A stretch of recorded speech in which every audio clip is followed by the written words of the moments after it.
joining us today. This is the sixth session of our informational series on how to navigate employment after 50. And the sessions we've had so far is about how to get comfortable getting back into the workforce, and the changes the workforce sees. We've talked about Social Security. We've talked about gig work, freelancing type jobs. We've had some speakers, and today what we're going to talk about is digital skills for the modern workplace. So there's a lot of topics that could be covered in this session. This one could probably last 2-3 weeks if we let it, because we're talking about technology, computers, software, things that are in the workplace. So what we're going to do today is kind of touch base on some of those, give some tips and pointers. And then at some point in time in the near future, we're going to start offering some computer classes here at the library or at VR, where we'll actually go through Outlook, Excel, Word, Teams, and things like that on one-on-one sessions, so you can get more information out of it. Because again, this is a big subject, and a lot of people need that technology skill base to go back into the workforce today. It's constantly changing. Every day. We've got the introduction of AI now, which is going to be a huge leader in the world and in the work field. So we'll touch a little bit about that towards the end, but we welcome you here. I'm Jeff McCarthy. I'm with the Tennessee Department of Human Services, Vocational Rehabilitation. What we do is we help people with disabilities find employment. Okay, and disabilities is a wide spectrum. A lot of people may think physical or mental, but it could be asthma, heart disease, high blood pressure, an injury you sustained at a job that doesn't allow you to go back to doing that same job. You need new skills. So when I look at it, I could say that probably everybody has some kind of disability that would qualify for vocational rehabilitation services.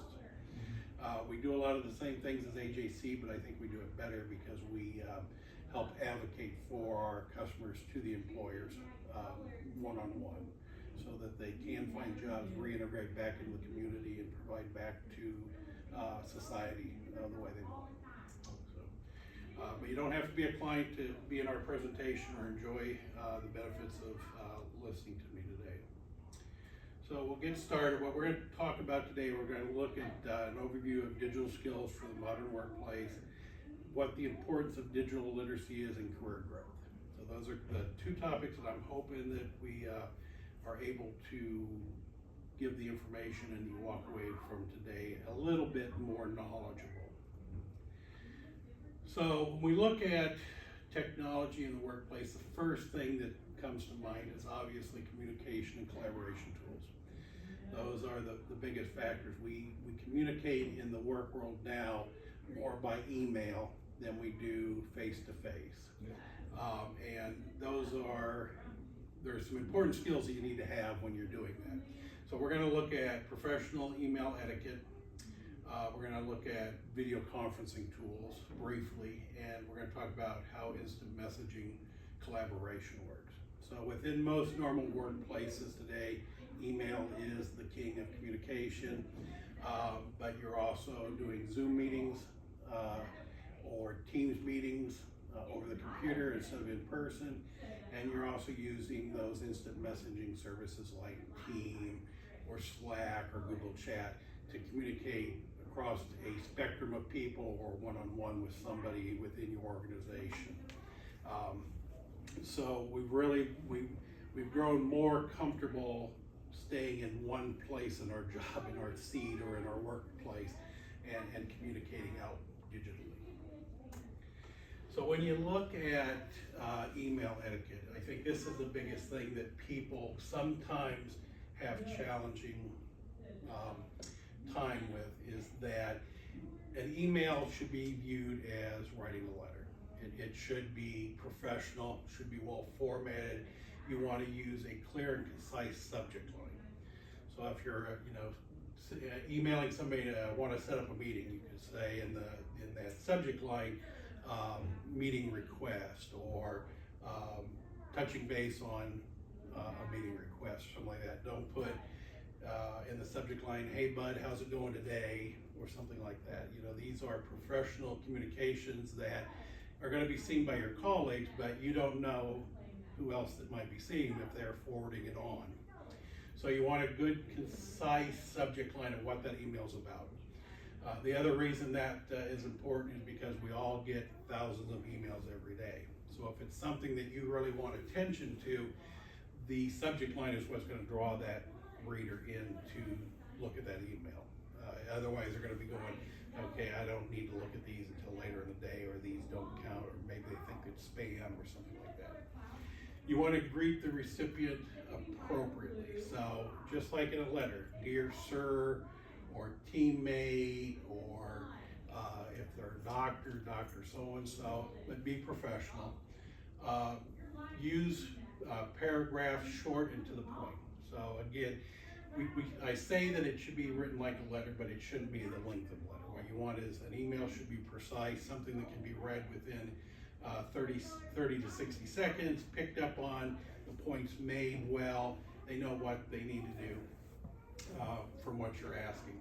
And then use a professional email signature. So a lot of companies, that's one of the first things you'll do when you start with a company is you'll create that email signature block. So like for the Tennessee Department of Human Services, we all have the logo, we have our name, we have our titles, we have our contact information, desk phone, cell phone, email address, and the 1-800 line to the state of Tennessee. And those are formatted and dictated by the company of how they should look so that it's consistent across the entire state, that everybody has that same signature line. Okay. Tone and clarity. So be polite and respectful. Please and thank yous go a long way. Obviously, these are professional communications. These aren't communications going down to your brother, your sister, your mom, or your dad. These are things that are going to be within the organization. So you want to be polite, you want to be respectful. The one that I think everybody knows about or has encountered or has had pointed out to them is you don't want to use all caps in an email, because what that means is that you're shouting at them or you're screaming at them. So be aware of that. I mean, sometimes that just happens by accident because the cap lock key gets pushed and you're typing away, you're not paying attention, and you send it off. It wasn't meant to be that way, but you don't know, the reader may take it that way. So that's something to really, if there's one point about email etiquette that you want to walk away with, is don't use all caps. Okay. Keep language professional, avoid using slang or emojis. And I'd also say avoid using any kind of abbreviations unless they're well known within your organization, and that everybody would understand what that is. And then proofread for grammar, spelling, and clarity. Okay.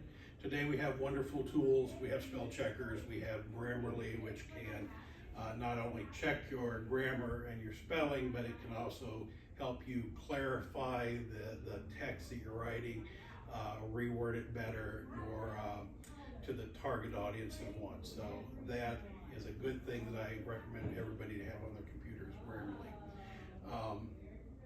The other thing is, if you're sending an email because you're upset or you're angry and you're typing that email out, type it out, don't send it, save it, put it in your draft, and come back to it, you know, an hour later, the next day, reread it before you send it. You know, don't send emails just off the spur of the moment because you're upset.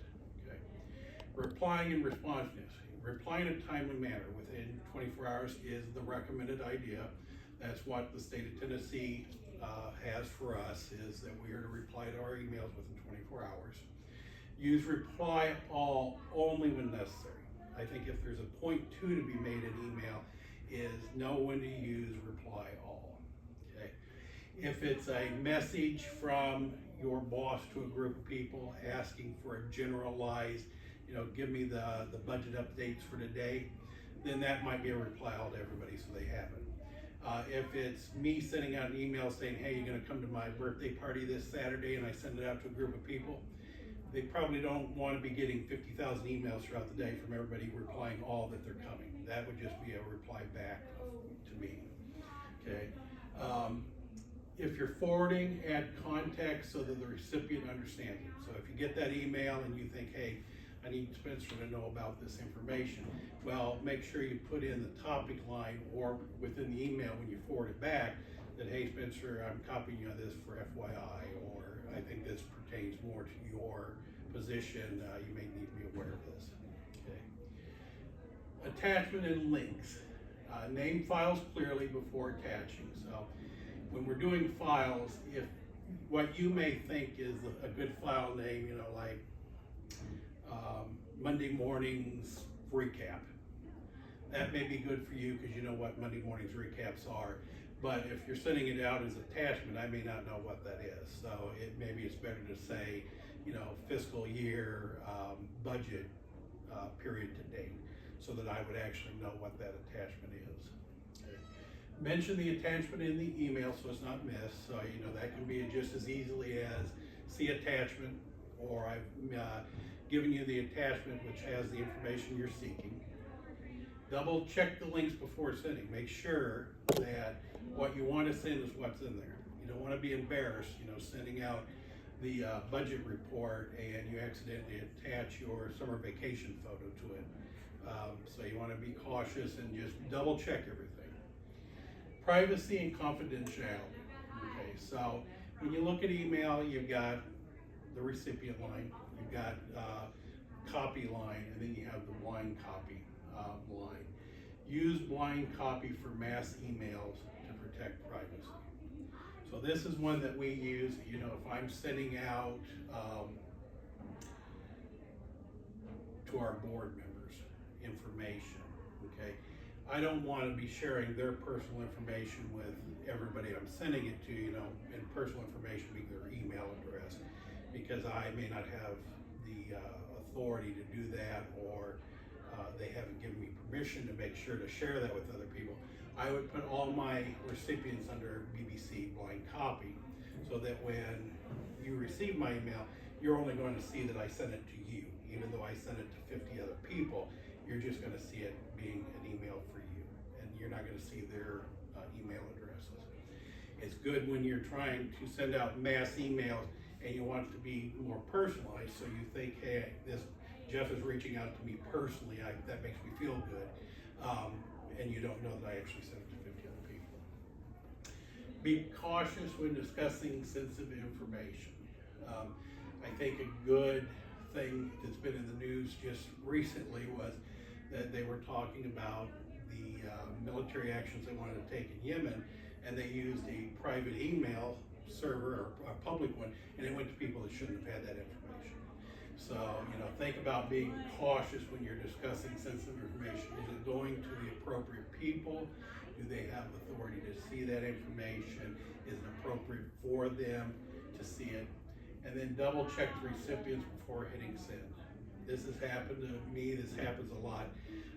There are two Jeffs within Human Services. Only one that works here in this office, but there are two. And sometimes they'll send it the wrong one, and then I'll meet somebody in the hall and they'll go, did you see my email? And I'm going, no, I didn't see it. And then they'll go back and go, oh, I sent it to the wrong Jeff. So make sure you're sending it to the right people. And then as anything, when you're closing, use a polite closing. Best regards, sincerely, thank you. Even if you have that signature line, you know, that signature line is your information, that's not the closing. So I always, even when I'm sending an email, I'll say thank you. I don't have to type all my information because it's automatically populated. So any questions on email etiquette?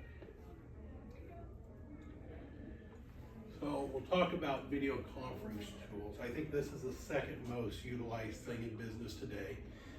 COVID really brought the life of Zoom and Teams to reality. I think it boosted it because that's how students were going to school.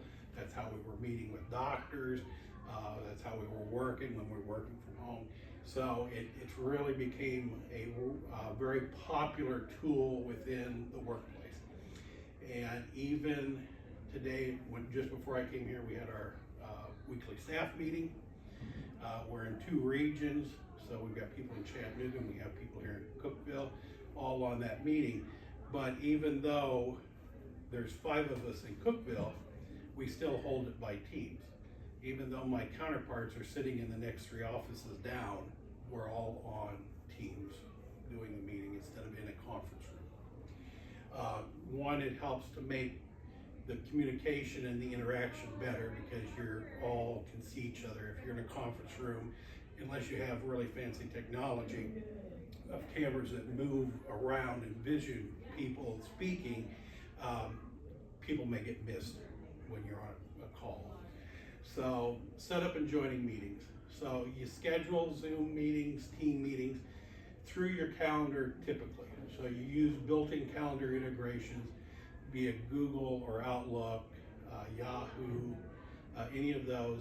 There are usually ways to insert or link them.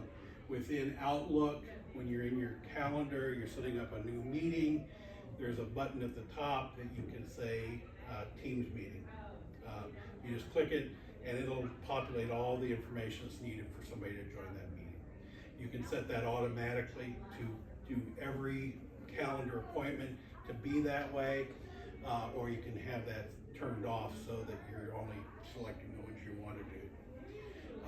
When you're joining the meeting, a link or entering the meeting manually, it always gives you the link to just hit, but it'll also give you a call-in number and a meeting ID, and that's regardless whether it's Teams or it's Zoom or it's Google Chat. That way, if you're not within the network or you can't get online, if you're a remote employee traveling, then you can call in on the call. You won't be seen, but you'll be heard. Okay. The biggest thing here, check your equipment. Test your microphone, your camera, and your internet beforehand. I also say make sure that you have Zoom and Teams set up on your system, because the last thing you want to do is you got to enter a meeting, you got 2 minutes before, and you're hitting on that Zoom thing and it says you don't have it installed, and you have to get that installed on your system. So check it out. You know, you can always do that 10-15 minutes before the call. You're not going to go into anywhere, you know, it'll take you, and then you can disconnect, and then you know you can go back into it.